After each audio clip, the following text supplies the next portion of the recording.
boa tarde a todos. Inicialmente eu gostaria de agradecer pelo convite que me foi formulado, pelo Instituto Goiano de Direito Administrativo, para falar sobre um tema extremamente interessante que diz respeito à natureza jurídica das decisões condenatórias dos tribunais de contas. Como todos vocês sabem, e eu vou procurar ser bem objetivo na exposição, até porque nós temos provavelmente um tempo razoável para fazermos alguns questionamentos, debater um pouco sobre esses assuntos. Inicialmente, é preciso que nós estabeleçamos alguns estándares em relação ao que é os tribunais de contas. Por incrível que pareça, ainda hoje nós temos na doutrina, na jurisprudência, alguma discussão acerca do que é os tribunais de contas e quem são ou o que são os seus membros.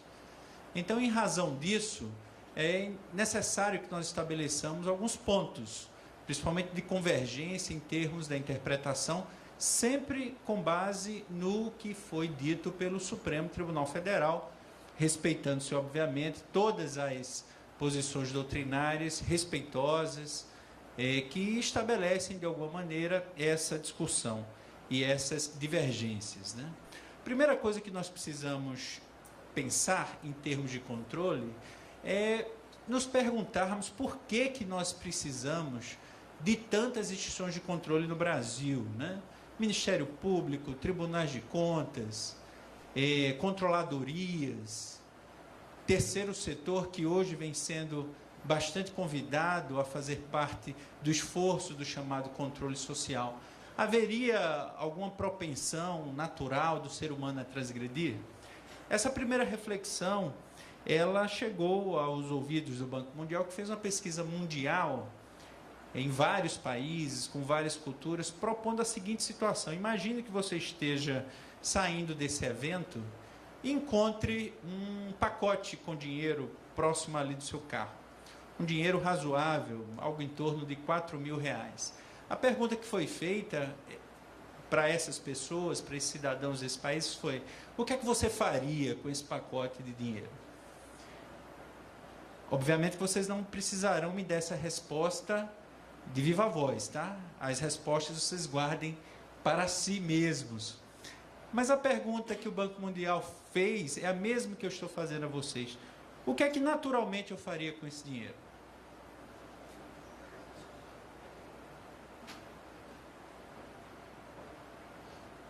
Veja que a resposta a essa pergunta, ela tem um fundo eminentemente ético. O que você vai fazer com esse dinheiro vai depender da sua formação. Então, para onde eu aponto, amigo? Para ali mesmo? Vamos lá. Então, quando eu falo em transparência, em controle, obviamente que nós temos que considerar os valores que estão ali naquela sociedade, naquela empresa, naquela entidade, que vão fazer, em maior ou menor grau, que existam mecanismos e instrumentos de controle. Então, seguindo na pesquisa e respondendo já essa pergunta, o Banco Mundial disse: olha, vamos tabular esses dados. Aqui, resultados nós chegamos. Veja que quando eu falo de necessidade de transparência e controle, os dados tabulados trazem informação muito interessante. Veja, se não houver qualquer possibilidade de descoberta, 17% vão ficar com o dinheiro, não vão nem pensar. Achado não é roubado, lei de Gerson, O importante é levar vantagem em tudo.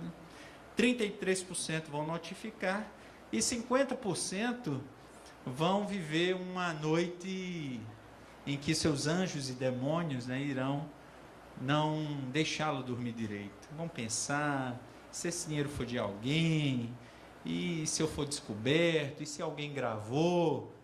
Então vejam que esse percentual de 17% que ficam com dinheiro é o percentual que mais nos preocupa. São aqueles que, na primeira oportunidade, irão transgredir. E se essas pessoas estiverem em posições de comando na administração pública, não tenham dúvida de que a propensão natural, infelizmente, será para a transgressão.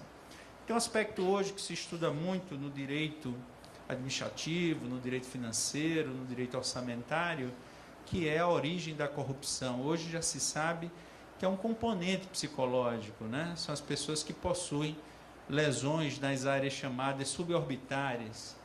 São pessoas que têm defeitos na formação cerebral, nas áreas do pré-córtex frontal, que dizem respeito ao senso moral. São aquelas pessoas que vão, em tendo oportunidade, desviar donativos para pessoas que estão em situação de emergência, que irão falsificar remédios para hospitais de oncologia. São aquelas pessoas que não terão nenhuma dificuldade de ordem moral para promover um mal-estar social, simplesmente porque a elas não diz respeito, não lhes toca esses freios morais que uma pessoa relativamente normal possuiria. O Banco Mundial tabulou outros dados perguntando: e se houver uma pequena probabilidade desse fato ser descoberto? O sistema de controle um tanto quanto falho, uma câmera ali de vigilância, com a resolução não muito boa, será que isso modifica o comportamento das pessoas? Me parece que sim. Vocês vão aqui verificar que há uma redução extremamente importante em relação àqueles que ficam com dinheiro, cai de 17% para 4%, uma redução de 325%. Por quê? Por quê, pessoal? Pasmem, a resposta está em Freud, né? Há dois sentimentos básicos que movem qualquer ser humano: a esperança e o medo. Se ele tem a esperança de não ser pego, ele vai, em regra, transgredir. Mas se ele tiver o medo de ser pego, seu comportamento natural, ele é afetado. Veja que em relação àqueles que notificam o achado, é claro, todos queremos fazer um papel bonito, né, diante das câmeras, diante de uma plateia, ao microfone. Olha, câmera, eu estou aqui devolvendo, tá, o dinheiro que eu achei. Preferência uma matéria dizendo assim, no outro dia no jornal, ainda há pessoas honestas, né? Há um aumento de 124%. Ou seja, esses dados do Banco Mundial mostram uma coisa absolutamente interessante do ponto de vista da psicologia do controle e do gasto público. Há necessidade de que haja um controle efetivo. Quanto mais efetivo, quanto maior o percentual para que esses dados e para que esses fatos sejam descobertos, o comportamento humano ele será absolutamente afetado. É claro que isso depende de pessoa para pessoa, né, pessoal? Há pessoas que, independentemente da posição que ocupam, sempre vão ter um comportamento ético irrepreensível, mas nem sempre é assim. Então, quando nós falamos de qual é a natureza jurídica das decisões condenatórias dos tribunais de contas, é importante revisitarmos qual é o alcance da fiscalização. O que é, de que cuidam os tribunais de contas? Para que nós possamos, a partir daí, de uma leitura absolutamente tendo como fulcro o texto constitucional, podermos estabelecer esses aspectos relativos à sua natureza. É importante notar que a principal e primordial função em relação aos tribunais de contas está ali no artigo 70 da nossa Constituição. Esse artigo 70, ele é de uma clareza, ao meu ver, solar, embora muitos ainda se debatam um pouco em relação a essa interpretação. Quem é que deve prestar contas do que se faz em termos de gestão pública? E prestar contas a quem? O artigo 70, parágrafo único, aqui nos estabelece: prestará contas qualquer pessoa que toque no dinheiro público. E que toque no dinheiro público não de uma maneira direta, também indiretamente. Se eu tenho um cargo que me permite gravar o patrimônio público através, por exemplo, de um contrato de financiamento, veja que nesse caso eu não estou diretamente tocando no numerário, mas eu estou gerando uma obrigação para o Estado, e essa obrigação a depender das condições que foram contratadas, poderá ser ou não lesiva. Veja que, nesse caso, essa pessoa também deverá prestar contas dos seus atos. Se eu sou negligente com a arrecadação dos recursos, se eu não estabeleço um plano, digamos assim, de arrecadação, se eu sou negligente, se eu não lanço todos os tributos da minha competência, eu também deverei prestar contas desses fatos. Então, é importantíssimo que nós saibamos o que é contas para o constituinte.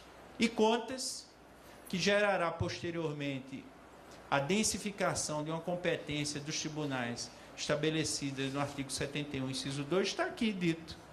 Contas é nada mais, nada menos que a utilização, a arrecadação, guarda, gerenciamento ou administração de dinheiros, bens, valores. Todas as pessoas que realizarem, que densificarem alguns desses verbos, deverão prestar contas.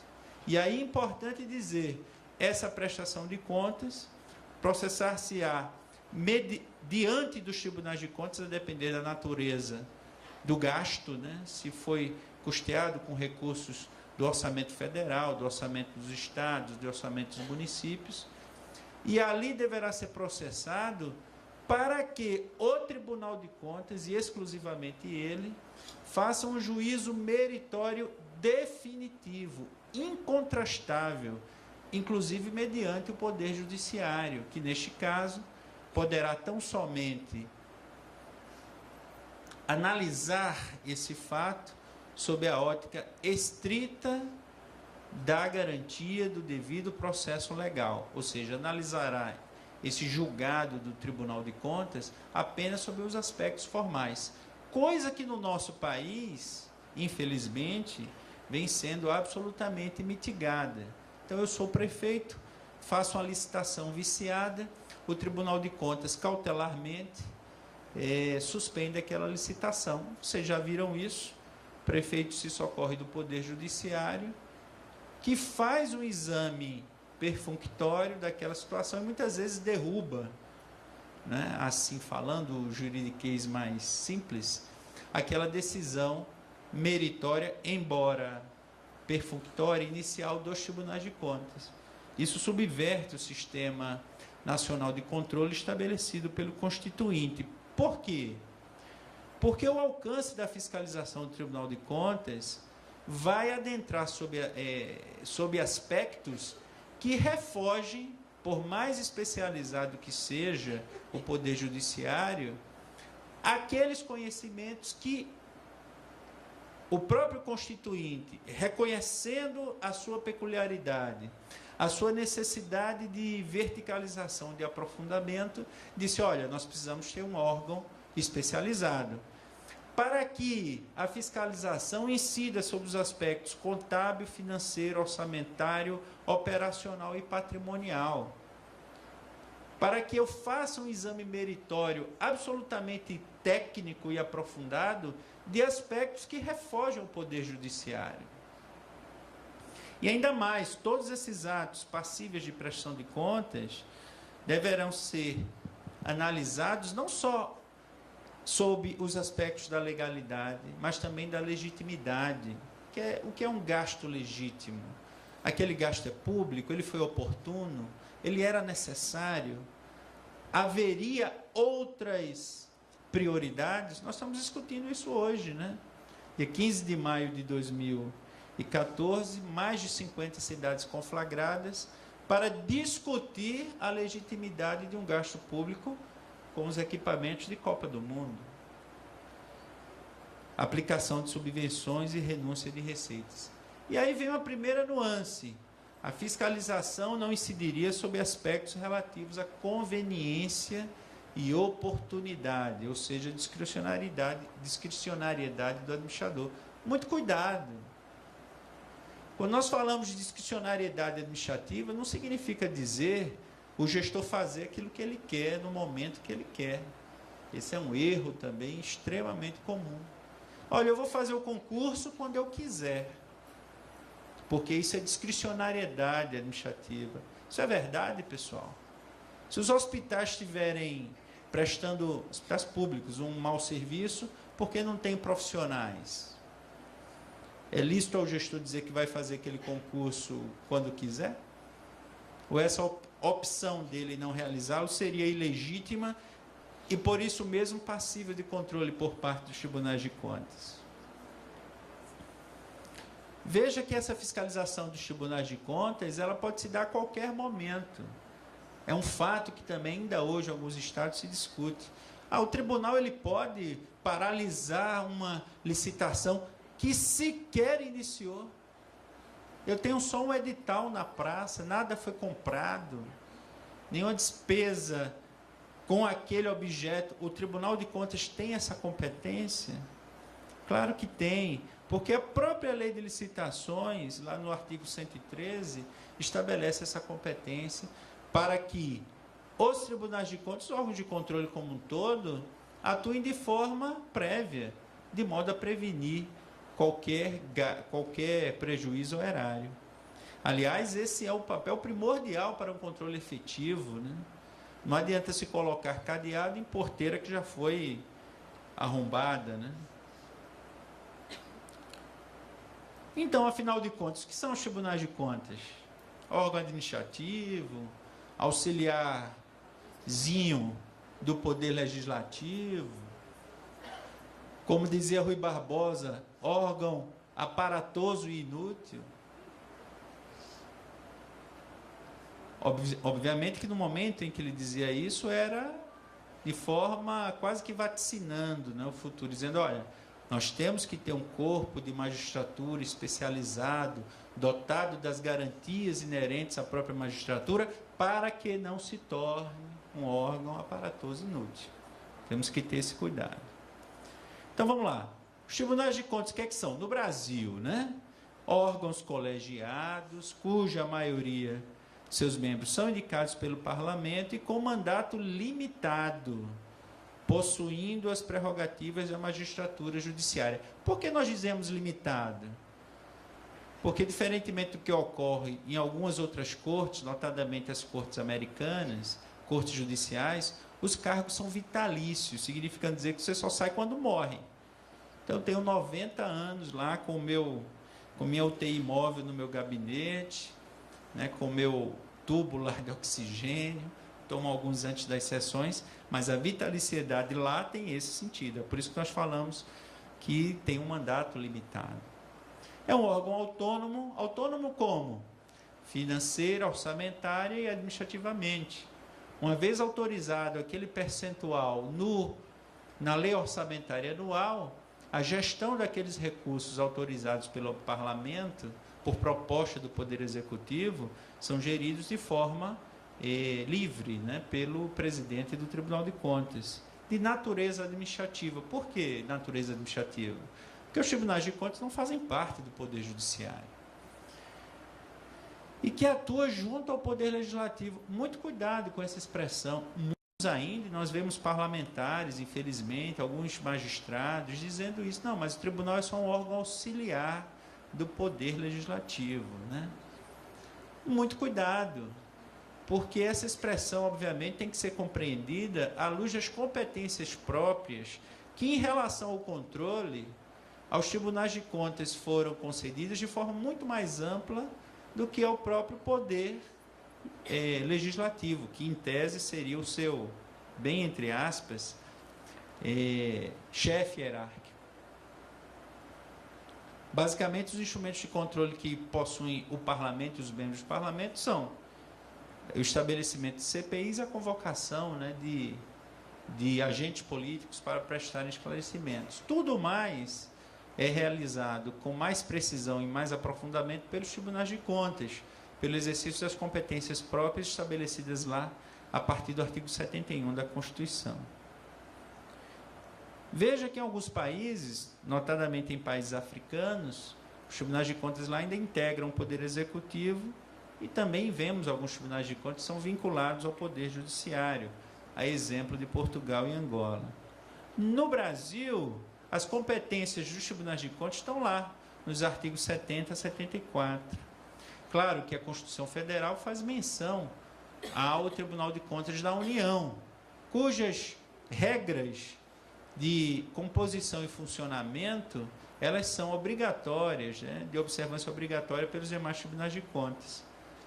A composição, a que eu me refiro, não é, obviamente, o número de ministros, que no caso dos estados são conselheiros, se chamam 7. Mas em relação à previsão obrigatória e necessária de um Ministério Público de Contas, da existência de um corpo técnico dotado de autonomia e pautado exclusivamente nas normas internacionais de auditoria para a sua atuação, e também da figura dos conselheiros substitutos, né? Assim denominados na Constituição como auditores. Veja que quando eu falo, então, da natureza jurídica dos tribunais de contas, eu preciso ter em mente que a natureza jurídica do Tribunal de Contas, e algum doutrinador já falou, olha, quando a gente diz que algo é sui generis, é porque a gente não sabe o que é, né? Essa crítica é uma crítica pertinente. Então, vou me furtar a não dizer essa palavra.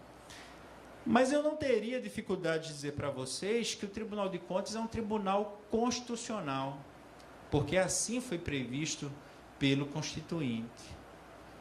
É um órgão autônomo de natureza constitucional, dotado de competências próprias, que não se confundem com as competências dos poderes tradicionais e assim constituídos, legislativo, executivo e judiciário. Assim como é o Ministério Público, né? O Ministério Público faz parte do Poder Judiciário, pessoal. Ele é subordinado ao juiz, o promotor de justiça, e por aí vai. Ou seja, a autonomia dos tribunais de contas está assegurada no próprio artigo 71, ao assinalar que o titular do controle externo da administração pública é o parlamento, mas como essa atribuição ela é tão especializada, instituiu um órgão especializado autônomo, chamado Tribunal de Contas, que auxiliará, sem nenhuma relação de subordinação, os tribunais de contas, os parlamentares nesse mistério. Ou seja, é um órgão de apoio. Apoio não quer dizer subordinação. Agindo ora numa posição de colaboração com o Poder Legislativo, ora no exercício de competências próprias. Possui quadro de pessoal próprio. E possui, por expressa previsão lá do artigo 72, a prerrogativa da auto-organização prevista no artigo 96, exclusivamente para os tribunais. Ou seja, é inconteste que a titularidade do controle externo no Brasil é do parlamento, seja no âmbito federal, estadual, distrital dos municípios. Mas esta titularidade não exclui, muito ao contrário, é complementada pela atuação de um órgão constitucional autônomo dotado de prerrogativas, de direitos em relação aos seus membros, assimilados aos do Poder Judiciário, para não dizer equiparados, e que também possuem competências próprias. Veja que em relação, por exemplo, às licitações públicas, por expressa previsão constitucional, o tribunal poderá sustar qualquer ato decorrente desses procedimentos licitatórios, uma homologação, uma adjudicação de um objeto. Mas uma vez assinado o contrato, por aí até considerar que haveria algum prejuízo para o particular, uma vez o contrato já iniciado, o próprio Constituinte estabeleceu uma limitação, que nesse caso o Tribunal de Contas, esponte próprio, ou seja, individualmente, isoladamente, não poderia determinar a anulação desse contrato. Deverá fazê-lo ao Poder Legislativo competente e, em caso de eventual omissão, aí sim, adotar as medidas necessárias para a consecução desse cancelamento, vamos assim falar, desse contrato já vigente, contrato administrativo, por óbvio. Veja, então, que quando nós falamos de competência e composição de tribunais de contas, o 71 da Constituição traz um rol bem extenso, né, de quais são as competências. Eu vou me focar em duas apenas, que são as duas que mais trazem dúvidas em relação à natureza jurídica das decisões condenatórias dos tribunais de contas. A primeira delas está no artigo 71, inciso 1º da Constituição, que diz que, em relação às contas do chefe do Poder Executivo, o Tribunal de Contas emitirá parecer. Então, quer dizer que eu transformei um tribunal composto por magistrados em mero parecerista? É isso que quis dizer o Constituinte? O que é que vocês acham? Isso pode gerar alguma dúvida, se nós formos nos apegar tão somente à literalidade do texto constitucional. Por quê, pessoal? Porque, em relação às contas, há de se fazer uma distinção fundamental, que veio a ser densificada posteriormente pela doutrina. A diferença entre contas de gestão e contas de governo. Imagine a presidente Dilma, lá no Palácio, calorento, né? Dizem que lá é um pouco calorento, por obra e graça do nosso grande Oscar Niemeyer. E a licitação lá para a compra dos assentos do estádio XYZ da Copa, com alguma parcela lá do recurso público, foi adquirido de forma superfaturada. Eu pergunto a vocês, adquirido com recursos do Orçamento Geral da União. Eu pergunto a vocês, a presidente Dilma responderá por esse ato? É claro que não. Porque esse ato, e nós precisamos fazer essa diferença entre contas de gestão e contas de governo, é um ato típico de gestão. De gestão de quê? De recursos. Aquisição ou não de mercadorias e serviços. Agora, se a União Federal deixa de repassar para o Poder Judiciário da União os recursos necessários para sua manutenção e funcionamento, é claro que, nesse caso, por implicar alguma mitigação da autonomia e independência de poderes, claro que, neste caso, a presidente poderia ser responsabilizada. Então, nós precisamos sopesar os atos que são de competência e de responsabilidade pessoal do chefe do Executivo daqueles atos corriqueiros de gestão. E aí é que se faz a diferença. Em relação às contas de gestão, o Tribunal de Contas emite um parecer dizendo, olha, considerando as macro questões do Estado, entendemos aqui que essas contas são passíveis de aprovação. E esse julgamento político da gestão, melhor dizendo, do governo, será feito pelo parlamento. Neste caso, o tribunal só emite parecer. Parecer técnico, tá? Diferentemente se faz em relação ao 71.2, porque aí é diferente.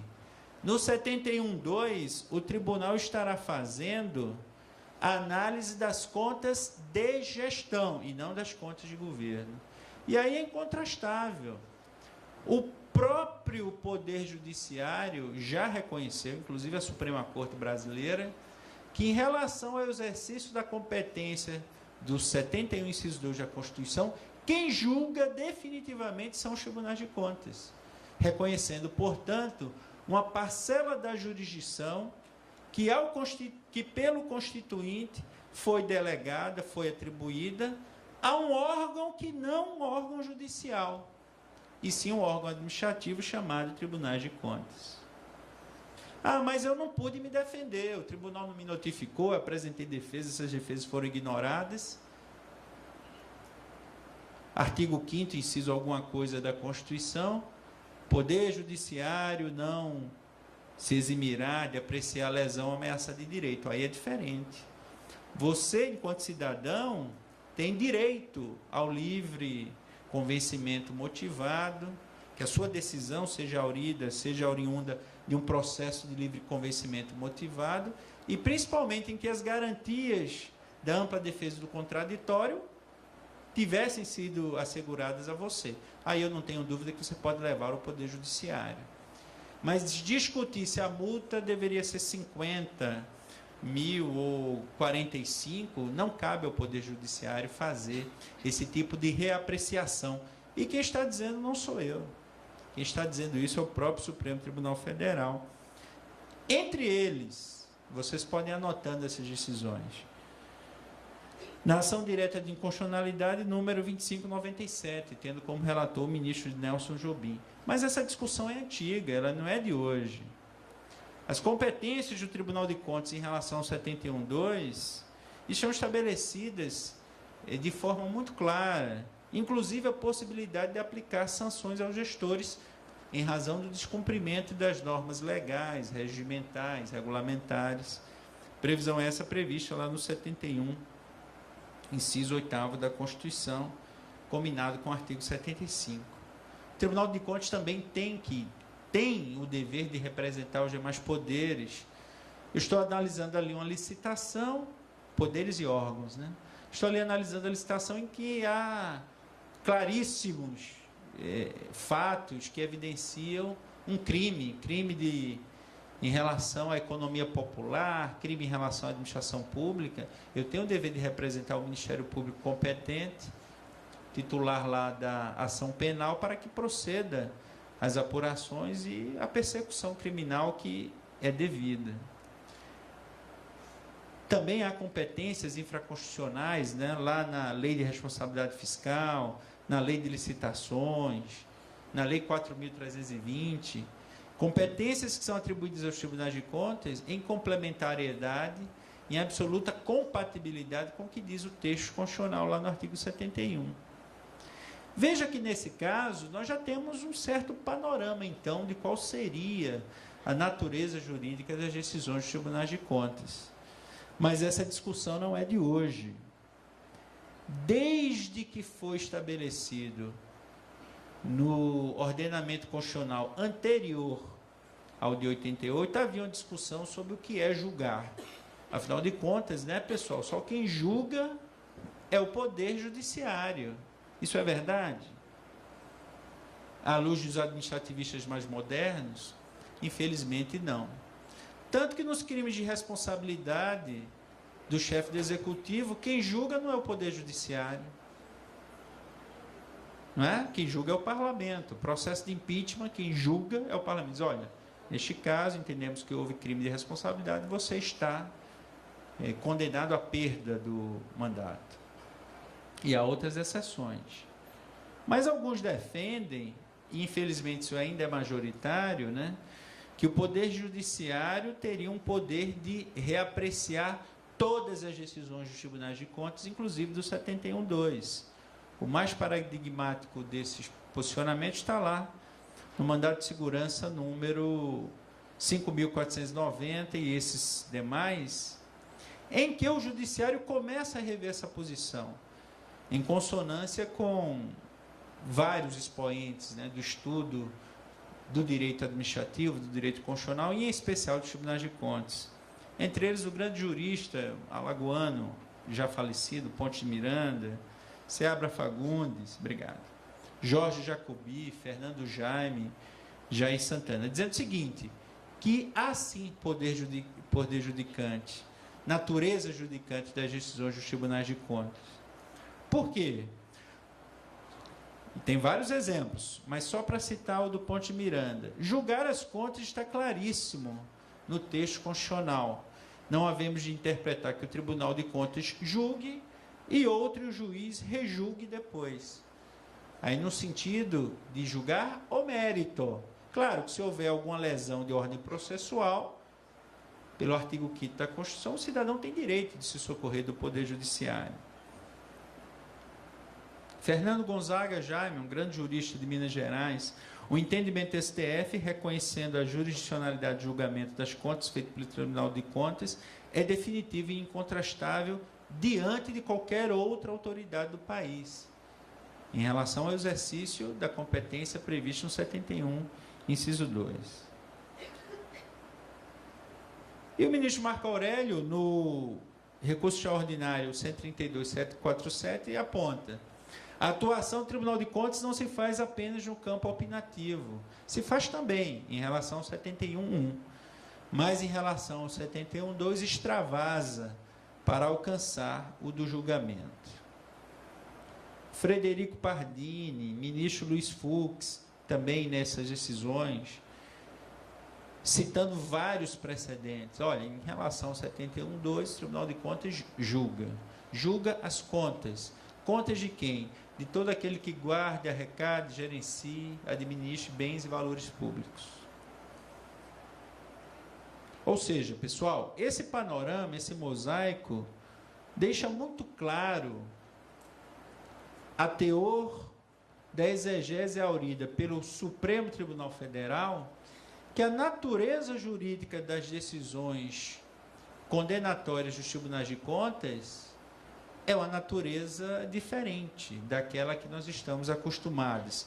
Seja a decisão judicial, seja a decisão de um órgão meramente administrativo. Nós temos, então, aí uma natureza, estou evitando usar a expressão, sui generis. Por quê? Porque, por força do dispositivo constitucional proeminente e das decisões reiteradas do Supremo Tribunal Federal, embora órgão administrativo, Tribunal de Contas, órgão constitucional autônomo, em relação ao exercício da competência do 71, inciso 2, julga definitivamente as contas. Só podendo essas contas serem revistas pelo Poder Judiciário em face de falhas de ordem exclusivamente processuais violadoras, entre outras, do devido processo legal. Qual seria, então, a eficácia dessas decisões dos tribunais de contas? Bem, se o tribunal decide é para alguma coisa, né? Para que eu decido, por exemplo, combinar uma multa ao gestor ou determinar o ressarcimento de valores auferidos em razão do superfaturamento de obras? Para que eu faço isso? Eu faço isso para que esse processo de reversão dos valores efetivamente ou de alguma maneira desviados retorne o mais rápido possível aos cofres públicos. E quando nós estudamos processo civil, nós todos sabemos que é um processo longo de conhecimento, e uma vez o juiz dizendo, olha, você tem direito àquele valor, o que é que acontece? Você recebe de imediato? Claro que não. Nós enfrentamos a outra fase, não raro longa também, de execução. Um novo processo dentro do processo. Em relação às decisões dos tribunais de contas, o que é que disse o Constituinte? O que o tribunal julgar tem eficácia de título executivo extrajudicial. O que isso significa? Significa que o processo de conhecimento, em que eu vou definir o valor que é devido e quem deve, isso já está exaurido. Eu não posso levar isso para reapreciação do Poder Judiciário sob pena de esvaziar e subverter todo o Sistema Nacional de Controle estabelecido pelo Constituinte de 88. Ou seja, artigo 71, parágrafo 3º da Constituição, natureza solar. As decisões do Tribunal de Contas de que resultem em imputação de débito ou multa terão eficácia de título executivo extrajudicial, conforme artigo 585, inciso 7 do CPC. Ou seja, não há necessidade de processo de conhecimento. O procurador municipal recebe a decisão do tribunal imputando algo ao ex-prefeito, ou até mesmo ao prefeito atual, o que é que ele deverá fazer? Entrar de imediato com a ação de execução, arresto de bens, bloqueio de contas, para que esses valores retornem o mais rápido possível. Ou seja, pessoal, quando eu estou falando de eficácia das decisões dos tribunais de contas, significa dizer que está também dispensada a inscrição na dívida ativa. Por quê? Porque isso seria uma redundância. Eu inscrevo em dívida ativa qualquer crédito que tenha direito à entidade pública, para que daí eu extraia um título para aí entrar com execução. Se a própria Constituição diz que o Tribunal de Contas, ao decidir, o acórdão já é um título, então eu não preciso, obviamente, escrever em dívida ativa. Quem executa? No caso da União, a Advocacia Geral da União. No caso dos estados, né, Distrito Federal, as próprias procuradorias. No caso do município, o prefeito, ele mesmo, se eventualmente não houver procuradoria municipal, né? Embora seja raro, né? Eu, prefeito, pessoa jurídica, representante, digamos assim, maior do ente público, vou entrar com ação de execução contra eu mesmo, prefeito, pessoa física. Vocês vão de convir que a eficácia e o efetivo retorno desses valores será um pouco mitigado. Sendo muito claro, pessoal, que essas decisões que imputem débito, elas são imprescritíveis por força do artigo 37, parágrafo 5º da Constituição. Esses esclarecimentos são necessários porque muitas vezes as críticas que são feitas aos tribunais de contas são críticas que carecem de conhecimento. E como já nos alertava James Madison, né, um governo do povo sem informação para o próprio povo, ou sem meios para que ele a obtenha, não é nada mais do que o prólogo de uma farsa ou de uma tragédia, ou talvez de ambas. A informação, o exato conhecimento do funcionamento das instituições estabelecidas na própria Constituição deve sempre governar sobre a ignorância. E o povo que quer ser seu próprio governante deve armar-se com o poder que a informação proporciona. Ele dizia isso desde o século XIX. Muito obrigado.